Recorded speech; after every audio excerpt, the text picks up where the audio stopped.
Bonjour, je suis Elisabeth Biscara, bienvenue au Knack Show, l'émission qui vous donne des tours de main pour réussir vos recettes.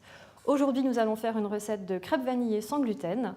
Pour ce faire, je vous donnerai mes petits conseils pour réussir vos crêpes et pour vous démarquer lors d'un bon goûter ou d'une soirée entre amis. Waouh, elles ont l'air bien bonnes mes crêpes, mais avant de les manger, il faut d'abord les réaliser. Voici la liste des ingrédients pour réaliser une quinzaine de crêpes. Il vous faudra 4 œufs, 50 g de sucre en poudre, 250 g de farine gerblée, un demi-litre de lait, une cuillère à soupe de rhum, une gousse de vanille, une pincée de sel et 50 g de beurre fondu. Et mon petit tour de main pour avoir des crêpes encore plus savoureuses est de remplacer une partie du lait par de la crème fraîche liquide. Autre petit tour de main pour personnaliser votre préparation.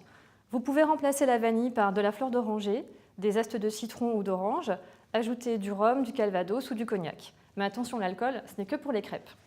C'est bon, vous êtes prêts? Alors passons à la préparation. Dans un saladier, cassez les œufs, ajoutez le sucre et mélangez. Incorporez la farine petit à petit. Versez le mélange, les crèmes progressivement en mélangeant vigoureusement.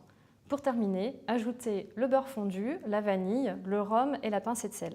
Mon petit tour de main dans cette étape est d'ajouter les liquides en dernier afin d'éviter les grumeaux.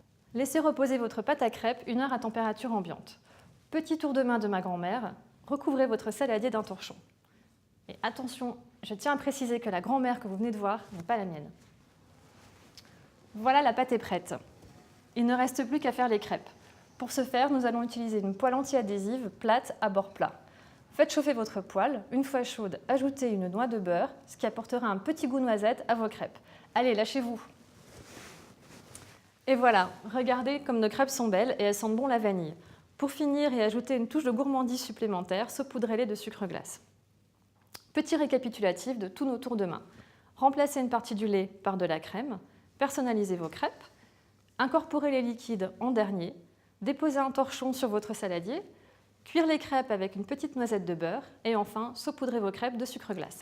À présent, un conseil nutrition pour le goûter de vos enfants. Une crêpe à la confiture, une pomme et un verre de lait. Et pour les grands, sachez que manger une crêpe avant l'effort donne de l'énergie. Voilà, le tour est joué, passons au dicton du jour. Ce que l'on conçoit bien s'énonce clairement, ce que l'on mange avec goût se digère aisément. À bientôt et que l'appétit vienne en cuisinant.